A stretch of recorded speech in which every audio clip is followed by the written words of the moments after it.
Hi friends, welcome to my channel. నేను జ్యోతి.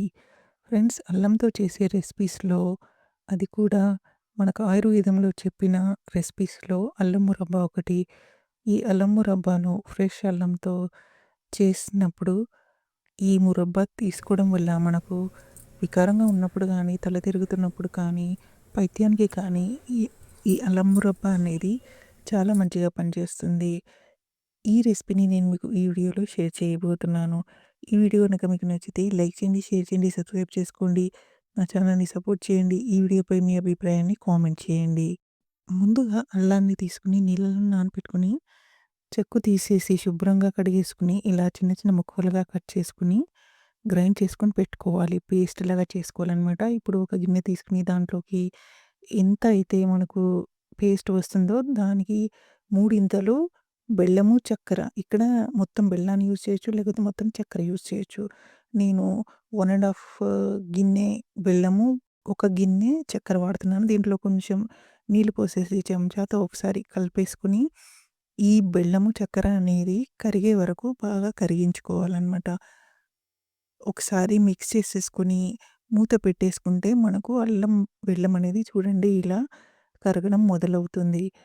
ఒకసారి చెంచాతో బాగా కలుపుకోవాలి. ఎందుకంటే అలాగే పెట్టేస్తే కింద అడుగంటుకుంటుంది కాబట్టి చూడండి ఇలా నురుగులు వస్తూ కరిగిన తర్వాత మనము అల్లాన్ని పేస్ట్ చేసి పెట్టుకున్నాం కదా! ఈ అల్లాన్ని ఇందులో వేసేసుకోవాలి. ఈ పేస్ట్ మొత్తం దీంట్లో వేసుకున్న తర్వాత ఈ అల్లం అనేది మొత్తం బెల్లం, చక్కెర మిశ్రమంలో కలిసిపోయేటట్టు బాగా కలుపుకోవాలి. అలాగే పెట్టేసి ఉడికించామనుకోండి, అల్లం అనేది ముద్దలుగా అక్కడక్కడ ఉంటుంది కాబట్టి మొత్తం కలిపేసుకోవాలి. రుచి కోసం దీంట్లో ఉప్పును వేసుకోవాలి. 1 టీ స్పూన్ ఉప్పును వేసుకోవాలి. ఇలా ఉప్పును వేసుకోవడం వల్ల తీపి పదార్థాల్లో టేస్ట్ అనేది చాలా బాగా వస్తుంది. అందులోనూ ఈ మురబ్బాకి చాలా మంచి టేస్ట్ వస్తుందనమాట. చూడండి ఇలా బాగా ఉడికించుకోవడం వల్ల ఇలా మొత్తం గట్టిగా నురగలు వచ్చే వరకు బాగా ఉడికించుకొని ఒక 20 మినిట్స్ అన్నా పడుతుంది.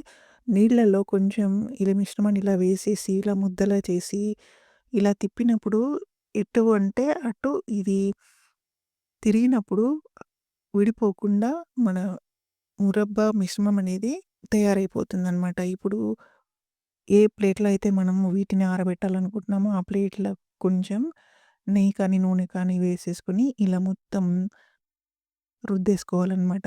ఇలా నేను 2 ప్లేట్‌లకి నెయ్యిని మొత్తం రాసేసుకొని పక్కన పెట్టుకున్నాను. చూడండి ఇలా మొత్తం ఈ మిశ్రమం అనేది ఇలా ఎటు పడితే అటు తిప్పేటట్టు అయినప్పుడు ఈ మిశ్రమాన్ని తీసేసుకొని మనం నెయ్యి రాసి పెట్టుకున్నాం కదా గిన్నెలోకి ఇలా వంపేసుకోవాలి. ఇలా గిన్నెలో అయినా వంపేసుకోవచ్చు. లేకపోతే ఏదైనా పార్చ్‌మెంట్ పేపర్ గానీ, దానిపైన నెయ్యి రాసి కానీ చేయొచ్చు. ఇక్కడ నాకు పార్చ్‌మెంట్ పేపర్ అవైలబుల్ లేదు కాబట్టి, నేను ఇలా ప్లేట్‌లలోనే నెయ్యి రాసేసి ఈ మిశ్రమం మొత్తాన్ని ఇలా వేసేసుకుంటున్నాను. ఇలా మొత్తం సర్దేసుకున్న తర్వాత, ఈ మిశ్రమం మొత్తం గట్టిపడాలనమాట.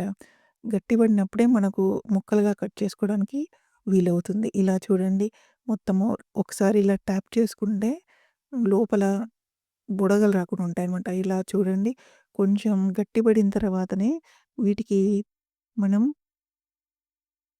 కత్తితో ఘాట్లు పెట్టుకోవాలి. లేకపోతే మొత్తం ఆరిపోయిన తర్వాత వీటిని ముక్కలుగా కట్ చేసుకోవడానికి రాదనమాట.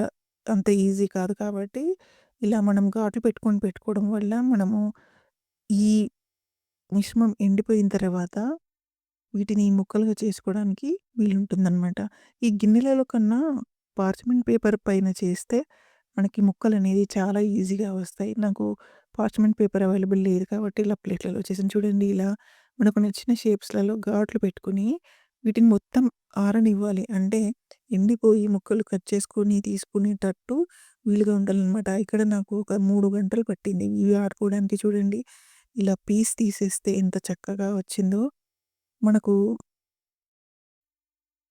ఈ విరిచినప్పుడు కూడా చూడండి ఎంత సాఫ్ట్‌గా వచ్చేసిందో. మరీ గట్టిగా కాకుండా అలా సాఫ్ట్‌గా వచ్చింది. టేస్ట్ కూడా చాలా చాలా బావుంటుంది. మనకు బజార్‌లలో దొరికే అల్లం మురబ్బ లాగానే ఉంటుంది. అంతకన్నా చాలా బాగుంటుంది టేస్ట్. ఎందుకంటే హెల్తీగా ఇంట్లో చేస్తాం కాబట్టి, ఈ అల్లం మురబ్బాను చిన్న పిల్లలకి కానీ, మన పెద్దవాళ్ళకి కానీ పైత్యం ఉన్నప్పుడు, మనకు మానసికంగా వికారంగా ఉన్నప్పుడు, కడుపులో తిప్పుతున్నప్పుడు, పరగడుపున ఈ అల్లం మురబ్బా తీసుకుంటే మనకు ఆ వికారం తగ్గిపోయి కడుపులో తిప్పడం అనేది తగ్గిపోతుందనమాట.